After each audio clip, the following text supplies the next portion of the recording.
नमस्ते बच्चों।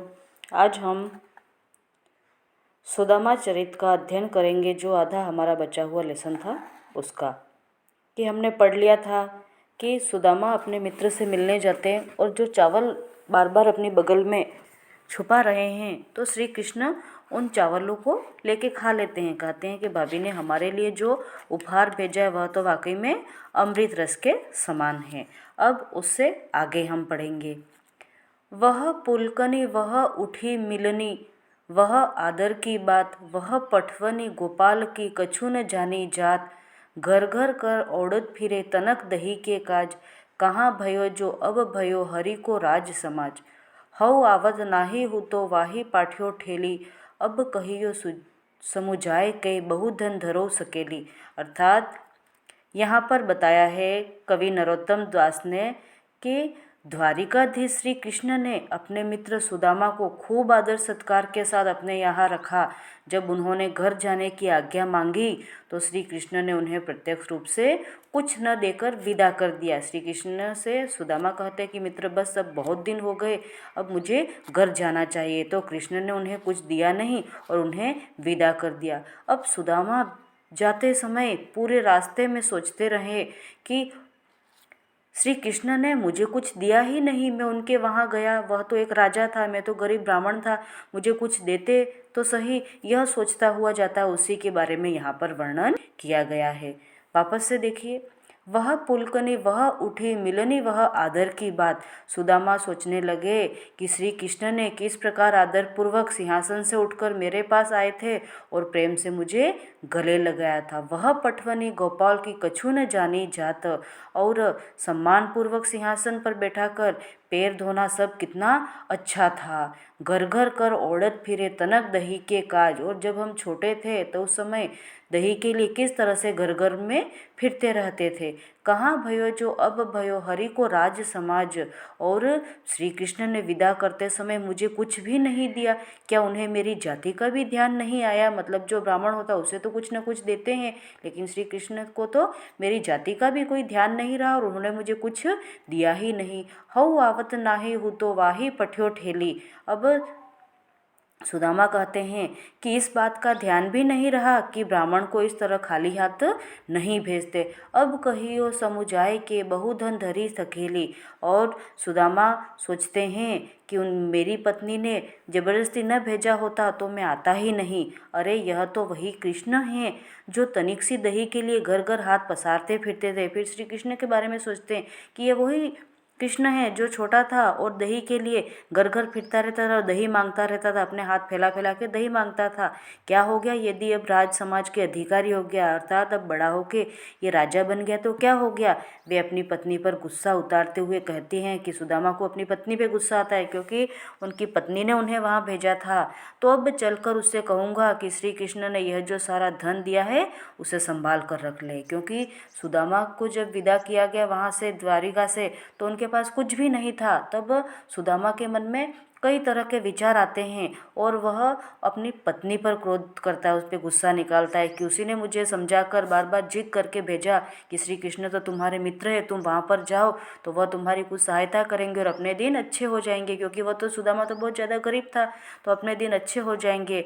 और इस वजह से वह अपनी पत्नी के बार बार कहने से वहाँ आया और श्री कृष्ण तो उन्हें कुछ दिया भी नहीं। तो फिर सुदामा कहते हैं कि ये वही कृष्ण है, अब बड़ा राजा हो गया तो क्या हो गया, ये वही कृष्ण है जो छोटा था और घर घर दही के लिए हाथ आगे फैला फैला कर लोगों से दही मांगता था, वही कृष्ण है। अब राजा बनने से क्या हो गया? और इसे मेरी ब्राह्मण जाति का भी ध्यान नहीं रहा, जो ब्राह्मण को तो कभी खाली हाथ विदा नहीं करते, और इन्होंने तो मुझे कुछ भी नहीं दिया। अब मेरी पत्नी को जाकर कहूँगा कि ये ले, कृष्ण ने बहुत सारा धन दिया, इसे तू संभाल कर रख। इस तरह से अपनी पत्नी श्री कृष्ण से नाराज होते हैं और अपनी पत्नी पर सारा गुस्सा उतारते हैं। वैसोई राज समाज बने, गजबाजी घने मन संप्रभ छायो। कंधो पर्यो कछु मार्ग भूली, के फिरी के में अब द्वारका आयो। भौन बिलो की बे को मन लोचत, सोचत ही सब गाँव मजायो। पूछत पाड़े फिर सब सो पर झोपड़ी को कछु खोज न पावे।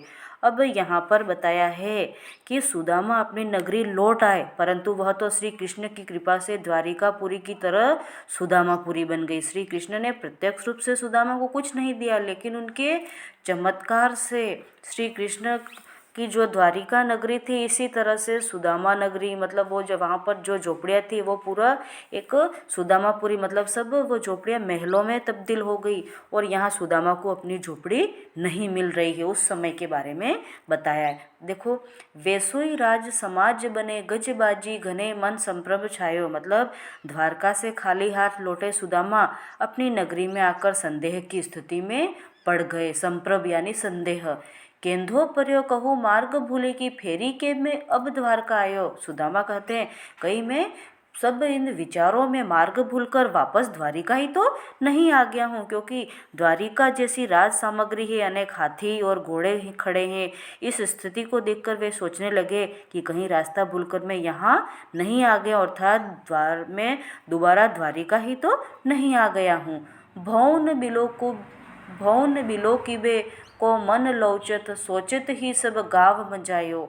और सुदामा का मन अपना घर देखने के लिए उत्सुक हो रहा था। यही सोचते सोचते सारा गाँव उन्होंने छान मारा। वे अपने घर देखने के लिए, अपने घर वालों से मिलने के लिए बेहद उत्सुक थे। उस खुशी में, मतलब अपने घर वालों से मिलूंगा और मेरा जो दुख दर्द है अपने घर वालों से बांटूंगा, यह सोचकर वह अपना घर ढूंढते फिरते हैं, लेकिन उन्हें अपना घर नहीं मिलता और पूरा गाँव उन्होंने इस तरह से छान मारा। पूछत पाड़े फिरे सब सो पर झोपड़ी को कछु खोज न पावे। और सभी से अपनी झोपड़ी के विषय में पूछते हैं सुदामा, परंतु कुछ भी पता नहीं चला। महादानी कृष्ण की लीला को बेचारा पांडे समझ नहीं सका। मतलब पांडे यहाँ पर सुदामा के लिए प्रयुक्त हुआ है कि इस तरह से श्री कृष्ण ने प्रत्यक्ष न देकर उनकी लीला से जो वहाँ पर परिवर्तन कर दिया, उनकी झोपड़ी को महल में तब्दील कर दिया, यह सुदामा समझ ही नहीं सका और वह अपनी झोपड़ी को ढूंढता रहता है।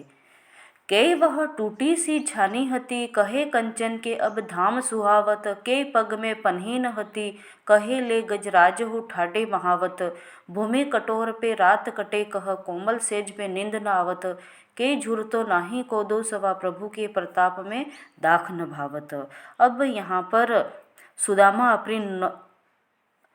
अब यहाँ पर बताया है कि सुदामा की वर्तमान स्थिति की पूर्व की स्थिति से तुलना की है कि पहले वह कितना गरीब था और उसकी स्थिति उस समय कैसी थी, और अब श्री कृष्ण की लीला से जो परिवर्तन हो गया है और उस समय उसकी स्थिति कैसी है, उन दोनों स्थितियों में तुलना की गई इस पद में। के वह टूटी सी छानी हती कह कंचन के अब धाम सुहावत। मतलब यहाँ पर छानी यानी छप्पर, कंचन का मतलब सोना, धाम यानी राजमहल। पनही, पनही क्या मतलब होता है जूता। महावत यानी हाथियों की देखभाल करने वाले। जूरतो यानी जुड़ना। कोदो यानी अत्यंत निम्न कोटि का अनाज होता था, और दाख यानी अंगूर।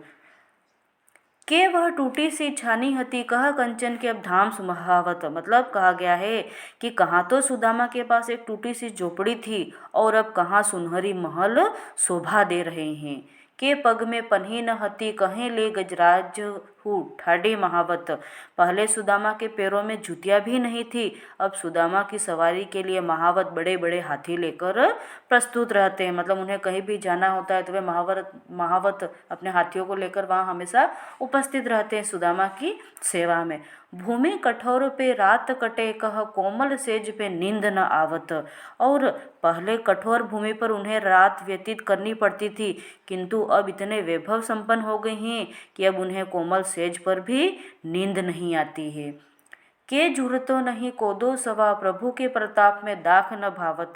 कहाँ तो वे जंगली चावल के लिए तरसते थे और कहाँ अब श्री कृष्ण ने उनको इतना धन दे दिया है कि उन्हें किस्मिस जैसा सुंदर खाद्य पदार्थ भी नहीं भाते, अर्थात अच्छे नहीं लग रहे, उसके बारे में बताया गया है।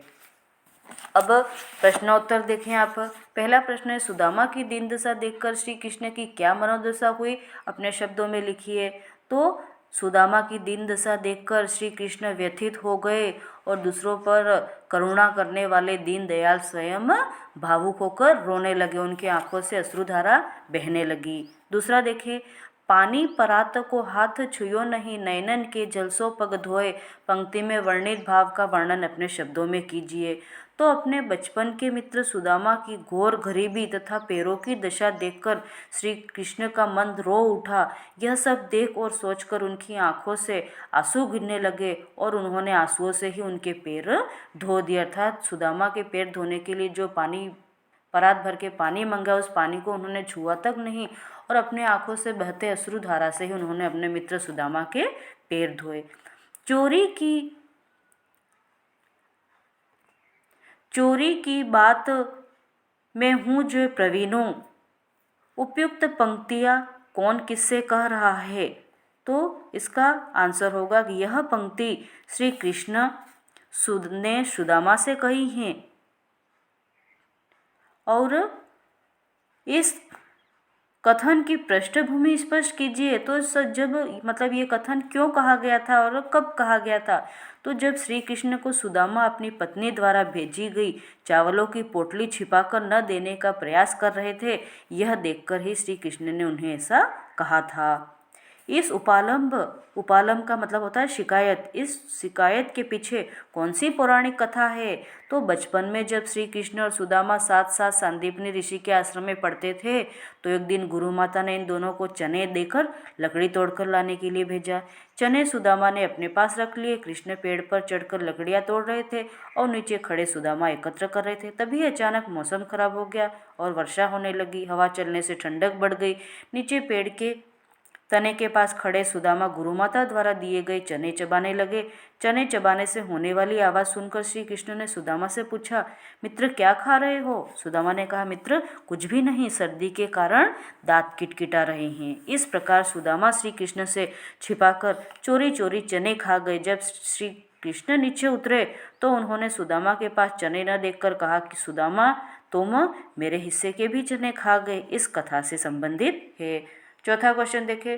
द्वारका से खाली हाथ लौटते समय सुदामा मार्ग में क्या क्या सोचते जा रहे थे?